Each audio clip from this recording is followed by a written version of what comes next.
welcome to the American Woodshop. I'm Scott Phillips, and in the third show, season 28, we're digging into a tall display case. It's all square cuts except for 2 curves on the base. This is a fun project and one you can use anywhere in your home. So stay with us today on the American Woodshop. The American Woodshop with Scott Phillips is brought to you by Woodcraft, since 1928, providing traditional and modern woodworking tools and supplies to generations of craftsmen. Woodcraft, helping you make wood work.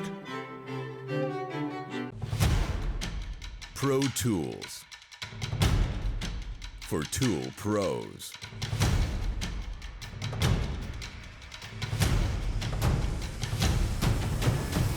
Rikon Tools. Woodcraft Magazine. Projects, plans, and web links designed to help you make wood work. P.S. Wood, home of Timberwolf Swedish silicon steel bandsaw blades and super sharp scroll saw blades. A bed to sleep on. A table to share meals. A house that feels like a home. The Furniture Bank of Central Ohio, providing furniture to neighbors in need. This season is all about having fun in the wood shop. So in shows 1 and 2, we turned this on the first show, these beautiful vases in the second show, and now it's time to build the display tower, as I call this. From the hardware, I can tell this was built around 1940. I like it in every way, and so I'm going to duplicate this today. That's a 16-inch wide door, that's 48 inches long, and so all other dimensions roll around that. Now, today, we're getting into square cuts. And as long as you can make your cuts square and do what's called S6S, square 6 surfaces, then putting that together is a breeze. Now, whatever you do, read, understand, and follow all the instructions that come with the tools and products you use in your wood shop. Work safely. Safety glasses, these are, and hearing protection.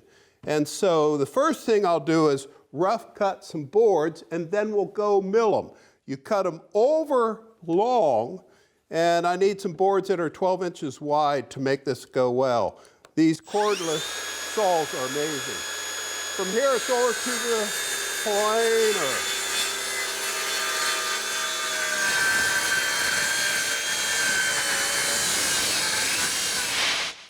Where do I get these marvelous boards? Well, I always have an eye out for it, and I pay twice as much as I should, but the wide boards are worth it because we don't have to do glue-ups.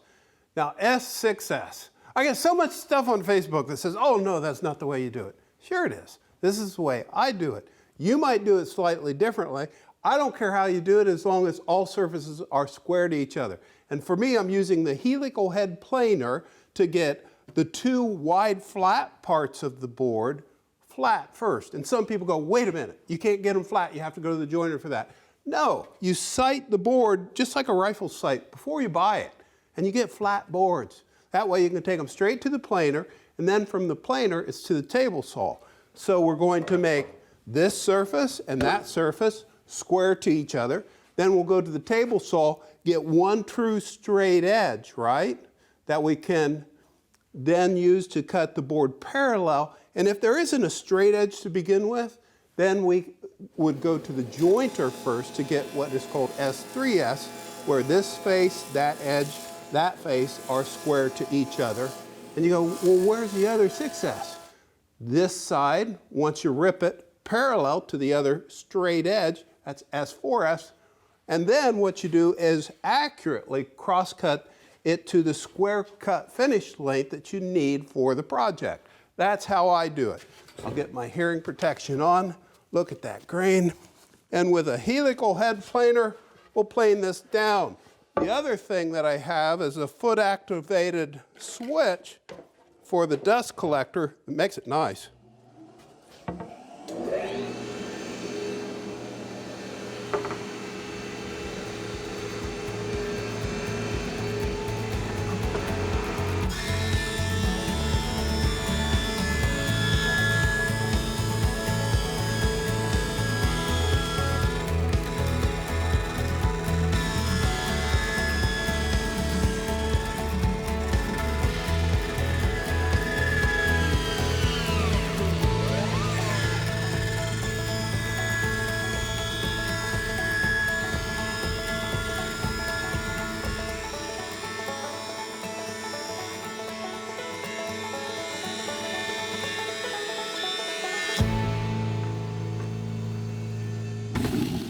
when I buy good boards, I'm looking for no cups, no twists, and I pay a premium for that, but that's worth it. And I want one good straight edge. You can buy it S3S.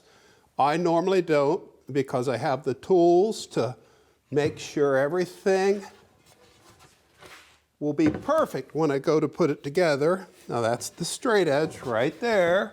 So I need to adjust a rip fence over. And the key to this entire process is a good horsepower on that 50-tooth combination blade. So this is actually 5 horsepower. And you go, holy criminy, that's expensive. Well, the truth is, the reason I bought it, that riving knife is fantastic. It doesn't let the board pinch on the blade, and that's key. So the other thing I want to prove to you, that is absolutely flat. So from a good helical head planer, you can get the boards flat.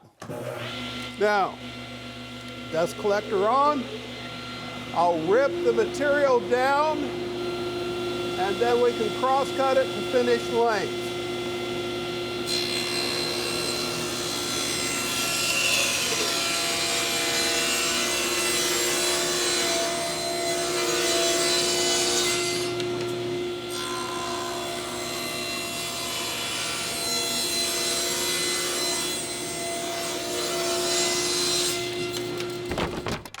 So this board right now is S4S. This surface are parallel. These edges are square to each other. They're all square to themselves. So that's S4S. Now we take this right over to the miter saw. And some people say, you cannot get a true square cut on a miter saw. Well, let's find out. Okay, dust collection on. Let's make that cut. Oops, technical error. There we go.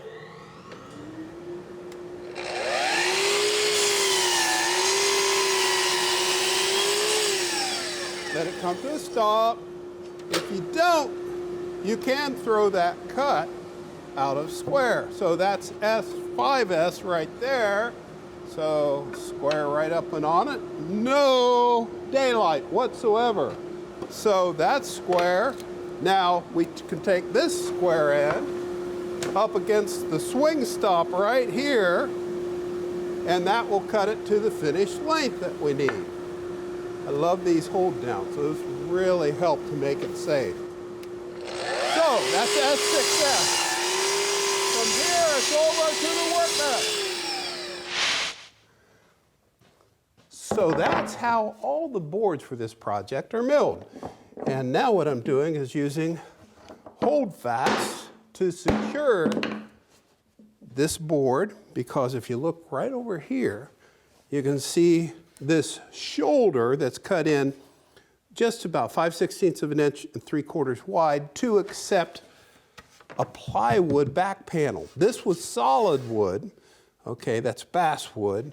And right here is the backer, which is architectural grade walnut, 3/4 inches thick, and we need to set that into that shoulder. And to mill that shoulder, I'm using dust collection on what's called a router shroud, and I'm using the shoulder cutting piloted bit, and let's just go ahead and make that cut. Bring the router up to speed, put the bearing to the wood, and make the cut.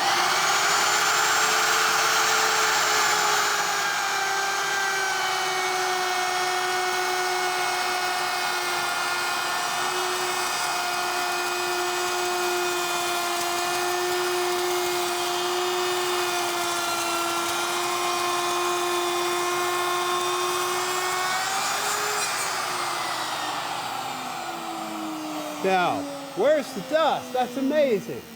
So that's worth its weight in gold. That's to a complete stop. Now switch the bit out, and you'll see another cut that we're going to use on the door assembly to hold the glass.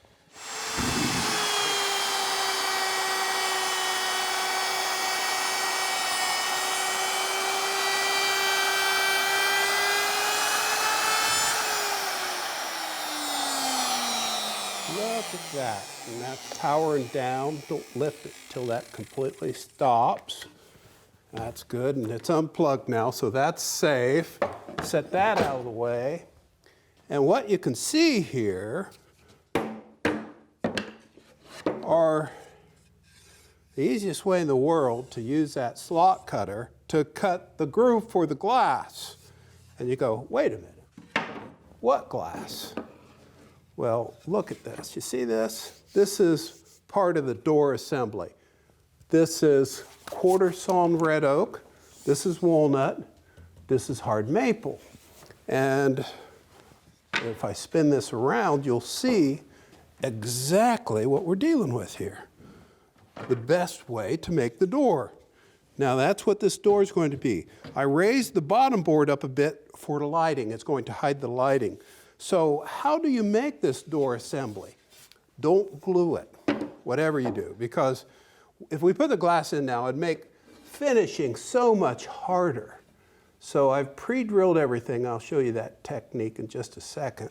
And when everything's square cut, you can get it to behave like that. And these are heavy duty star drive screws. The interface, everything's flush.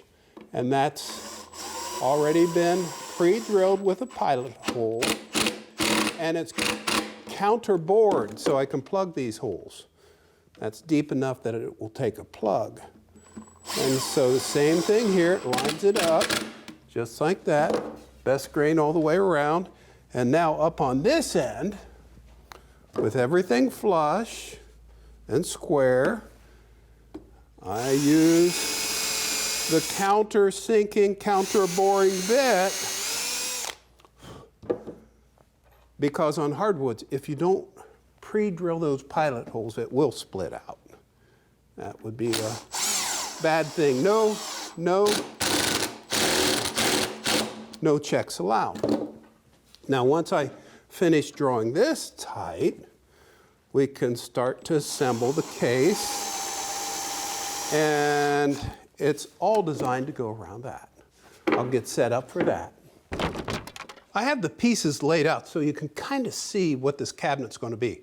There's the back piece, and here's a piece of plywood that goes on the very bottom, okay? And then this shoulder hides the plywood edge here, so you'll never see that that's plywood.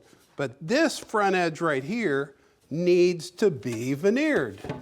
And to do that, I'm going to use the tail vise and lock it in place and bring up a piece of pressure or heat sensitive veneer tape. It's what it's called. Get it laid out right there. And with an ordinary iron with no steam at full heat, I just make a nice slow pass. And you don't want to scorch it or burn it. You want to go the full length of that. And now, turn that off. And watch what I do to get it to length. I've worked with this enough to know that you can just break it right off like that. Then with a utility knife or with a razor knife, you can trim off the excess, left and right. And then you can just hit it with a little bit of sandpaper, make it flush, and that makes that a very stable piece of beautiful wood right there. Now, the other thing that we need to do before we draw it all together is go to the bandsaw to cut out the foot. So let's get set up for that. I'm using the same blade, a 3/8 inch 4-tooth, to cut out that curve for the foot, left and right. And this acrylic sheet, well, I need 4 sheets, that's 1/4 inch acrylic. So on with the dust collection, we'll make those cuts.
using a shoulder plane just to get a perfect fit along the back.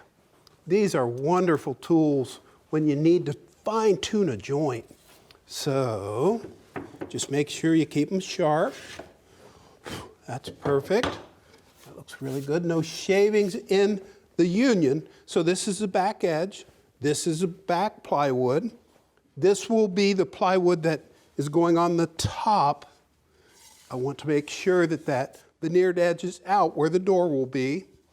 And so now what we can do is bring up this back sheet of architectural plywood. Beautiful veneer pattern right there. That looks good. And then pivot up this piece and use it to square up the back sheet like that. Make sure everything's flush. I need to move that in ever so slightly. And that's perfect right there. And now what I can do is use square drivers to draw it home in the counter board holes.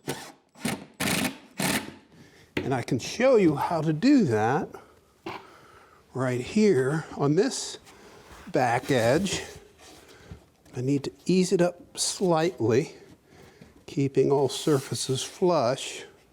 That looks good. And since this is the back of the case, this won't be seen except by me. So what that means is I'm going to drill these deeper so I can put wood plugs in them so it will look solid. And then here I use 1.5" square drive to draw it tight. Like that. One more down low. And that's really the backbone of this project right here. That makes it nice and solid. Some people would say you wouldn't need a 3/4 inch thick piece. They're very heavy. But you really do to balance the door. Once that door swings all the way out, you need this as a counterweight. And so what we can do now is ease this on over, like so. And you can see how it's starting to shape up.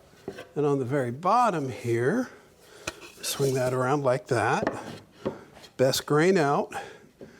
And I do the same thing on the bottom piece here.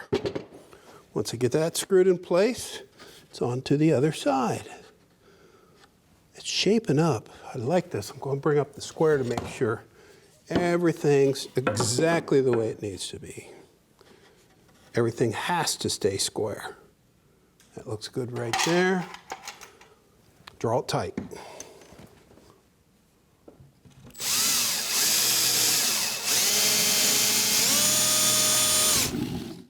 Now think of this as a big box. Every box has 6 surfaces, right? Well, the case is built. Now the door is the 6th surface to come on, and these are no mortise hinges. The silver antique hinge that you just butt in 8 inches from the ends, like that. And then what I can do, and I've got those marked, I have clearance so the door will swing. That gives me a 1/16 inch gap right there. And it has to be dropped down 1/8 of an inch. So when I put on the live edge top, like this, it's got clearance. So to set the hinges, I hold them in place and I use a Vicks bit to drill that in, create the pilot for the screws, and then I hand drive the screws to both the case and to the door to set the door hinges properly. So the live edge top trim is screwed in place, 5 different zones, but right in the middle of the board, so that allows the board to expand and contract. And there you can see we've got a nice tight fit on the door. So here's how the rest of it works. I'm going to do some sanding safely with an N95 dust mask, and I work through 100, 150, and 220 grit with good dust collection. And then I tack it clean, and from there, It's outside to spray the finish.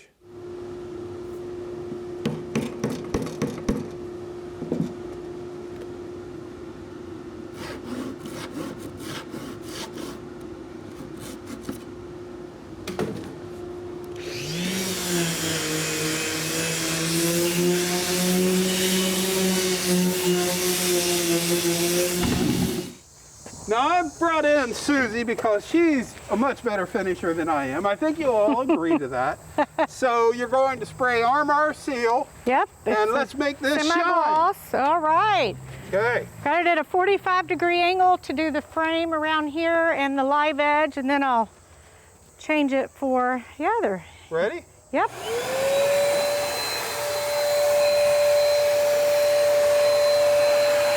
And you just move with it as you're doing it.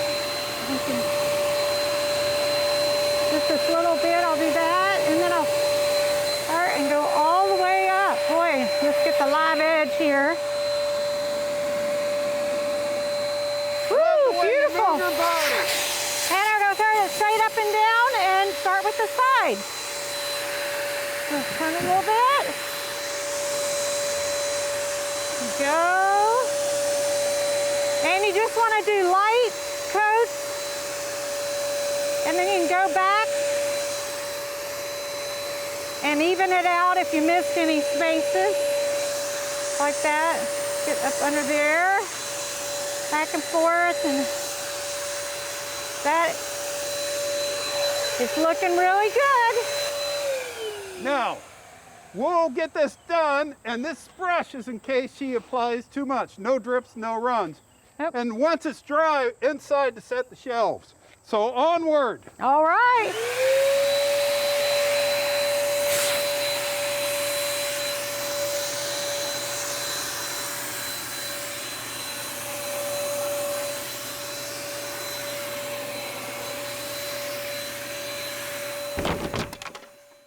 Well, Susie, you did a fantastic job on the finish Thank you. of this. Thank you. The sprayer makes it really easy. Okay, and to set the acrylic shelves, we're using these 1/4-inch shelf mounting brackets.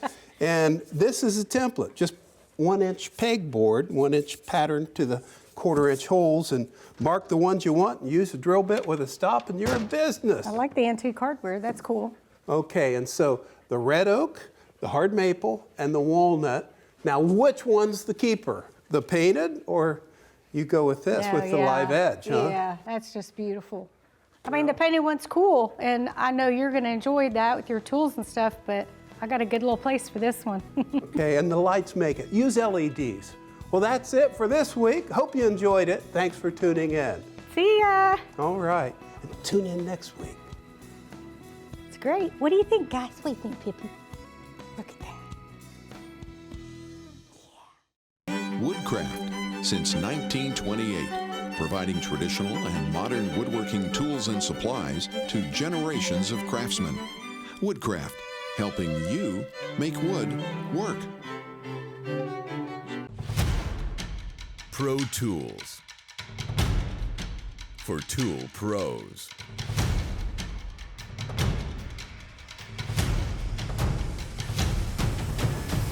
Rikon Tools. Woodcraft Magazine. Projects, plans, and web links designed to help you make wood work. P.S. Wood, home of Timberwolf Swedish silicon steel bandsaw blades and super sharp scroll saw blades. A bed to sleep on. A table to share meals. A house that feels like a home. The Furniture Bank of Central Ohio, providing furniture to neighbors in need. For more information on tips behind the American Woodshop and watch free episodes 24/7, check us out online and like us on Facebook.